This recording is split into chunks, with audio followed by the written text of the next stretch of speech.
Hello everyone, welcome to growth session campus. आज कुछ और वर्ड्स हैं आपके पास जो कि आपको नेक्स्ट एपिसोड में मिलेंगे। ये पिछले 2 दिनों के वर्ड्स भी मिला करके हैं, यानी कि कल संडे, मंडे और आज जो है आपका वो ट्यूसडे। तो तीनों दिनों का जो द हिंदू न्यूज़पेपर है, जो इंडियन एक्सप्रेस है, वहां से कुछ वर्ड्स मैंने इंपॉर्टेंट निकाले हैं। आप इन वर्ड्स को देख सकते हैं, वन बाय वन करके सारे वर्ड डिस्कस करते हैं हम लोग। सबसे पहला वर्ड देखिए, हमारे पास लिखा हुआ है एक्सपेडाइट। एक्सपेडाइट करने का मतलब होता है किसी भी प्रोसेस को तेज कर देना, बढ़ा देने के सेंस में हम लोग इस वर्ड को यूज करते हैं। ज्यादातर ये शब्द जो है वो जो सरकारी कार्य होते हैं उनको बढ़ाने के लिए इस्तेमाल किया जाता है, यानी कि स्पीड अप करना, किसी चीज को स्पीड में लाने के लिए जो वर्ड हम लोग यूज करते हैं वो कौन सा वर्ड यूज करते हैं? एक्सपेडाइट। वर्ड याद रखना भी आसान है, ईएक्स का मतलब आउट होता है और यहाँ पर पेडाइट वर्ड में पीईडी लिखा हुआ है, जिसका मतलब पैदल चलना होता है। तो जब आप कोई पैदल चल रहा है और जब तेजी से पैदल चल रहा है तो मतलब वो किसी चीज को तेज कर रहा है। तो एक्सपेडाइट वर्ड बेसिकली मींस हो गया कि किसी भी प्रोसेस को, किसी भी प्रक्रिया को एक्सपेडाइट कर देने का मतलब उसको तेज कर देने का मतलब हो जाएगा। दूसरा वर्ड देखिए, हमारे पास लिखा हुआ है कोअलिशन। अच्छा वर्ड है। कोअलिशन बेसिकली मींस होता है जुड़ाव। विशेष तौर पे ये शब्द आपको पॉलिटिक्स में मिलेगा, पॉलिटिकल पार्टीज के साथ में वर्ड मिलेगा, जहां पे दो या दो से ज्यादा जो पार्टियां हैं या दो से ज्यादा लोग जो है वो ग्रुप समूह आपस में आ जाते हैं और मिलकर के चुनाव को लड़ते हैं। तो इस तरह का जो एक ग्रुप, एक जो समूह स्थापित होता है उसको हम लोग कोअलिशन कहते हैं। वैसे देखा जाए तो इसके लिए जनरली वर्ड अलायंस का भी इस्तेमाल किया जाता है। नेशनल डेमोक्रेटिक अलायंस, एनडीए का जो कि फुल फॉर्म है, अलायंस के सिनोनिम के तौर पे ही हम लोग कोअलिशन वर्ड का इस्तेमाल भी कर सकते हैं। नेक्स्ट वर्ड देखें, थॉ वर्ड यूज किया गया है। थॉ थॉ बेसिकली मतलब होता है किसी चीज का बहुत ही लंबे समय तक जमे रहना और जमे रहने के बाद धीमे धीमे पिघलना। बेसिकली ये आप जो है ज्योग्राफिकल टर्म है ये, और जो हिमालय वगैरह पे आप देखिए काफी लंबे समय तक बर्फ जमी रहती है और फिर धीमे धीमे बर्फ पिघलना शुरू हो जाती है। तो उस पॉइंट ऑफ व्यू से थॉ को इस्तेमाल किया जाता है। लेकिन थॉ का जो दूसरा इस्तेमाल किया जाता है वो तब जब इंटरनेशनल रिलेशंस में, जब दो कंट्रीज के बीच में बहुत ही लंबे समय तक जो है वो रिलेशनशिप मेंटेन नहीं होता है और काफी ज्यादा उनके बीच में टेंशंस होती हैं, लेकिन जैसे ऐसा पॉलिटिकल दृष्टिकोण आता है उसके बाद उनके बीच के जो रिश्ते हैं वो नॉर्मल होते चले जाते हैं, तो उसको थॉ बोलते हैं। ये जनरली साउथ कोरिया और नॉर्थ कोरिया के बीच में बात करी गई है, जहां पे अभी रिसेंटली इलेक्शन हुए हैं और इलेक्शन के बाद में जो वहां पे ऑलरेडी प्रेसिडेंट है मून, उन्हें उनका जो स्टेप उठा है तो उससे थोड़ा सा उनके बीच में थॉ क्रिएट होना शुरू हुआ है। नेक्स्ट वर्ड देखिए, आपके पास लिखा हुआ है ब्लिट्स। ब्लिट्स का मतलब होता है अचानक किसी चीज को शुरू कर देना, अचानक आक्रमण या अचानक प्रभाव। तो अचानक करने के सेंस में इस बेसिकली इस वर्ड को हम लोग लेते हैं, जो कि एकदम सडन है, एक सडन अटैक भी हो सकता है या सडन किसी भी कार्यवाही को शुरू करने के सेंस में हो सकता है, या अचानक कोई इफेक्ट जो आएगा, कोई प्रभाव होगा, उस चीज के लिए भी हम इस वर्ड को यूज कर सकते हैं। तो the word is what? Blitz. Next word देखें तो हमारे पास फ्रॉड विद आया है। जनरली इस वर्ड को नेगेटिव चीजों के साथ में हम लोग यूज करते हैं, फ्रॉड विद, और नेगेटिव का मतलब हो गया भरा हुआ होना। मतलब फ्रॉड विद, जिस भी चीज इसके बाद जो भी लगेगा वो जनरली नेगेटिव चीजें होंगी और उनसे वो चीज भरी हुई होगी। जैसे मैं कह सकता हूं कि जो किसी का घर है वो चूहों से भरा हुआ है, तो हम कह सकते हैं कि the house is fraught with mice. तो चूहों से भरा हुआ, फ्रॉड विद, आपका जो दिमाग है वो नेगेटिव आइडियाज के साथ में भरा हुआ है, तो your mind is fraught with negative ideas. तो यहाँ पे फ्रॉड विद का इस्तेमाल हम लोग कर सकते हैं। नेक्स्ट वर्ड देखें, आपके पास वर्ड है एमिनेबल। तो एमिनेबल वर्ड में देखिए पहला वर्ड लिखा हुआ है एएम। जनरली एएम वर्ड जब भी स्टार्ट में आता है तो कहीं ना कहीं वो कुछ पॉजिटिव फीलिंग लेकर के आता है। एमिनेबल वर्ड का मतलब होता है एक ऐसा व्यक्ति या ऐसा कोई भी जो है संस्थान या ऐसा इंस्टीट्यूशन जो बाकी अपने से जो बाकी लोग हैं उनको खुशी खुशी स्वीकार करता है, बहुत ही खुले दिल से लोगों को जो है वो गले लगाता है और हर चीज को स्वीकार करता है। तो इस तरह का जो कैरेक्टरिस्टिक है, इस तरह का जो चरित्र है, उस चरित्र के लिए हम लोग कौन सा वर्ड यूज करते हैं? एमिनेबल वर्ड यूज करते हैं। नेक्स्ट वर्ड देखते हैं, हमारे पास कौन सा वर्ड है? Harp on.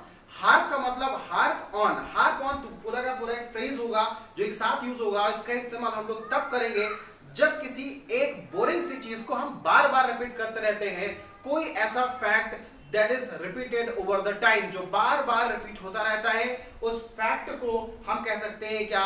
उस बात को, उस बार बार के रिपीटेशन को हम क्या कह सकते हैं? Harp on. You should not harp on doing something. ऐसा करने के लिए आपको हमेशा हार्प ऑन नहीं करना चाहिए। तो हार्प ऑन मींस किसी भी चीज का या किसी फैक्ट का लगातार बार बार रिपीट करते रहना। नेक्स्ट वर्ड देखिए आपके पास फॉल आउट आया हुआ है। ये पूरा वर्ड एक साथ लिखा जाएगा, अलग अलग नहीं होगा। FALLOUT, fall out. Fall out का मतलब होता है किसी भी चीज का भयानक परिणाम, बहुत ही जो है एक ऐसा परिणाम जिसको मतलब भयावह जो परिणाम है, उस भयावह परिणाम को हम लोग कौन सा वर्ड यूज करेंगे? फॉल आउट यूज करेंगे। ऐसे ही कोरोना चल रहा है तो जाहिर सी बात है इसके जो परिणाम होने वाले हैं, जो फॉल आउट होने वाले हैं, वो बहुत ही जो है वो बुरे होने वाले हैं।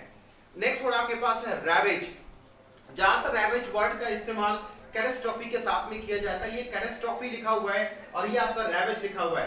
कैटास्ट्रॉफी का मतलब होता है कोई बहुत बड़ी आपदा, बहुत ऐसी आपदा जो कि बहुत विनाशकारी है, बहुत ही प्रलयकारी है, ऐसी आपदा को कैटास्ट्रॉफी कहा जाता है। और ये जो कैटास्ट्रॉफी है वो क्या करती है? वो रैवेज कर देती है, किसी चीज को पूरी तरह से तबाह कर देती है, बर्बाद कर देती है।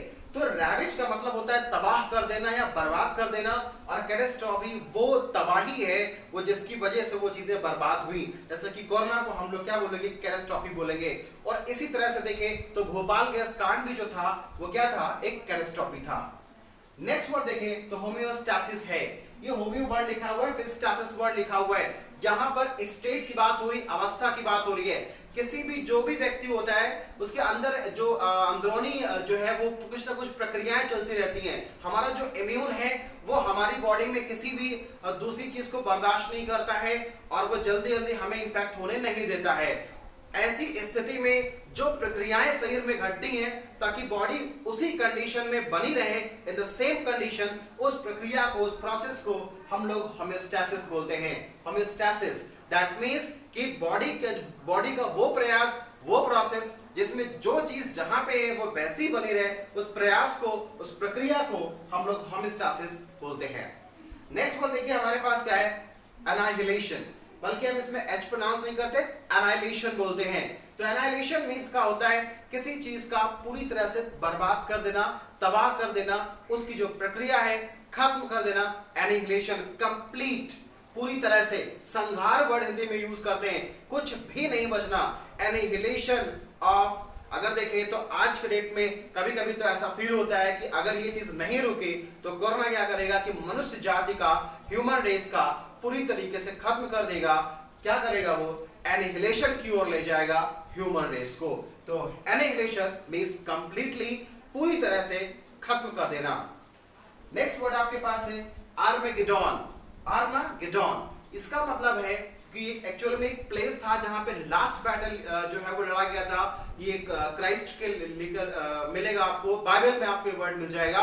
तो ये भी एक तरह का बैटल के लिए वर्ड इस्तेमाल किया जाता है कि हम लोग जो युद्ध कर रहे हैं वो लास्ट युद्ध है जो कि बहुत ही भारी तबाही लेकर के आएगा, लेकिन प्रयास है कि हम लोग जहां तक बच सके वो बचे।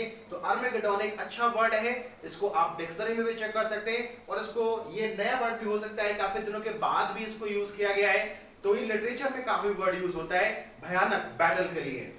नेक्स्ट वर्ड आपके पास है एम्बार्क ऑन। एम्बार्क, वैसे एम्बार्क वर्ड जनरली जो है शिप के लिए इस्तेमाल किया जाता है, लेकिन एम्बार्क ऑन जब पूरा फ्रेज के साथ में आ जाएगा तो उसका जो मतलब होता है, उसका मतलब होता है किसी नई राह पर, किसी नए पाथ पे चल पड़ना।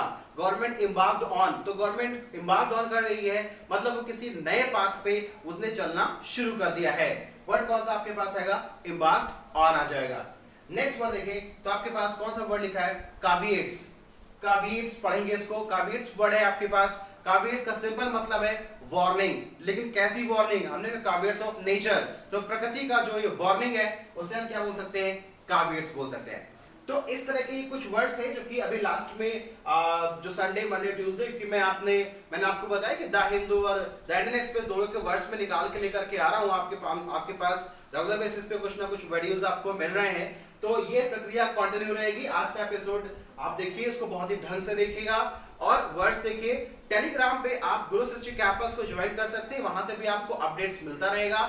इसके अलावा आपको अगर कुछ पूछना है या अगर आप मेरे से पूछना चाहते हैं कि ये वर्ड कैसे यूज होगा या फिर क्या चीजें हैं, तो आप उसके लिए कमेंट बॉक्स में यूट्यूब पे भी कमेंट कर सकते हैं। अदरवाइज आप व्हाट्सएप पे भी जो है वो कांटेक्ट कर सकते हैं, जो कि टेलीग्राम चैनल पे आपको मेरा नंबर मिल जाएगा। Okay, thank you, stay home, stay safe.